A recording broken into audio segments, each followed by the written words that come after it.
Who's next? Come on. Chris?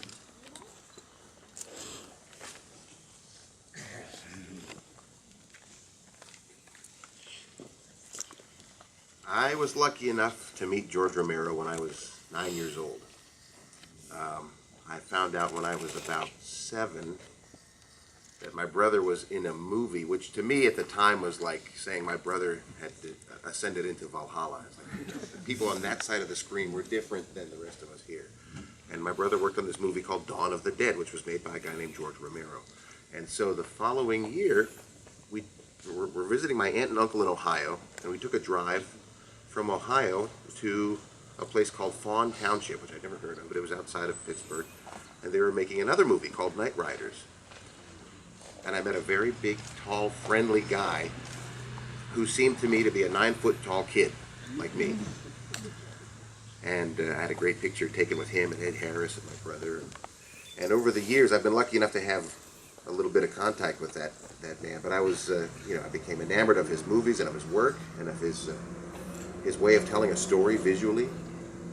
And many years later, I was even luckier to be able to work on a little project with him, which was it was a spec thing about wrestling that our friend Jason had come up with. JB was George's assistant at the time. And we shot it. We shot it at a little wrestling complex, which used to be out near the Eastland Mall, and George would say, oh, that's, the trucking depot from Dawn of the Dead was right down this road. It was close to Eastland Mall, and we shot it with, it was JB and me and George, and another friend of mine, who's now my partner in my own company. His name is coincidentally also Mark Ritchie. And we shot the wrestling thing, and then we got into a van, George's van, and we drove to Bethlehem, Pennsylvania, which is where we knew a couple of guys who had the first digital editing setup, anyone that we knew that had that capability. And Jason and I took turns sleeping because George stayed awake for 2.5 days while these guys edited this thing digitally. And he just never batted an eye. He was very calm. But one guy lost it because he was freaking out about the freeze. I can't make the cut that way. And George said, it's okay. It's okay. He was very calm, very friendly. And at one point, I was in the other room, because again, we were taking turns, because George was the only one that had the stamina to stay awake and watch this thing be put together piece by piece, because he knew what he wanted to see, and he was telling, these guys were still figuring out the software. And George was very patient, and in the other room, on the second day, I found a guitar, and so I'm quietly kind of farting around on the guitar, and I was playing one of the songs from Night Riders, just quietly, so the guy who lived in that house that we were staying in, he said, oh yeah, I know that too. And in the next room, I didn't know he heard it. George said, faster, Chris. But this guy's been awake for 2 days. He's still trying to help these guys edit, and he hears me playing the songs that just moved in the other room, and acknowledges that, and takes a moment to do so. That's the guy that I met when I was 9, and that's the guy that we were lucky enough to have with us for so long. And the coda to that story is that on the way home, driving back in George's van, George had a VCR in his van, and I sat in the back seat. He and JB sat up front. We put Day of the Dead on cassette in the VCR.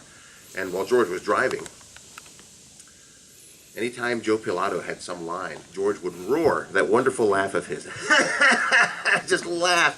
And the loss of that laugh is probably the biggest thing that I will miss. George not being here anymore. But George, God bless you. Thank you for making our lives a little happier.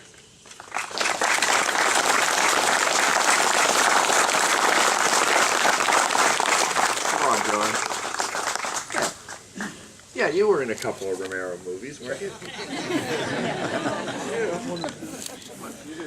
Did you ever get to spend any private time with George? No. I didn't mean it that way.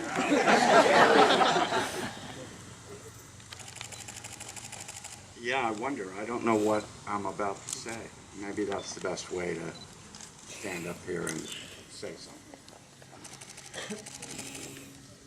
I came into this family in 1976, so I had a 41-year relationship with George.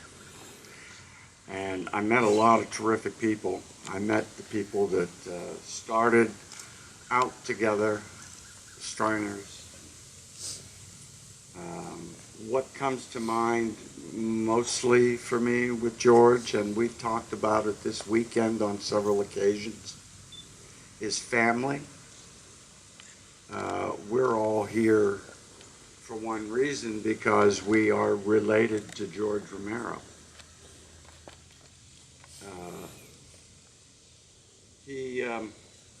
George and I didn't talk a lot over the course of our time,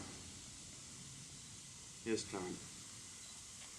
But we had a bond that began immediately. We didn't have to talk. He's been a part of my life, as I said, for 41 years now. And some of you longer, 60 probably. And that has enriched me as a person. And I don't so much miss George as I try to hold him dear right here. We are celebrating this is a celebration. And that's what I always want to keep in mind. I want to celebrate my friendship. I want to celebrate someone that I love. That's the most important thing to me, is that this is about love. This is about caring for one another. I never met anybody that had met George that didn't find him entirely accepting of who they were, entirely accepting of what they were interested in. He respected everyone as an individual. He showed me unending appreciation and love.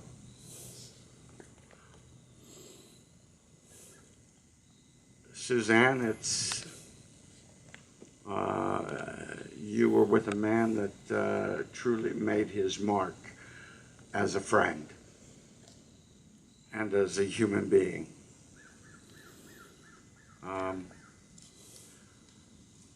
I'm so happy to be amongst all of you today and every day, and be able to celebrate this man's, not just his accomplishments, but his love of the other, his love of us. And I hope always to give that back in some way. And remember that we are family, whether we like it or not. Dysfunctional, I'm sure, at times, but family nonetheless. We will never be anything other than that, which for me is just maybe the greatest thing that George has given me. Remember, we're all here because of him, and he was here because of us. He cared about us, and I love him.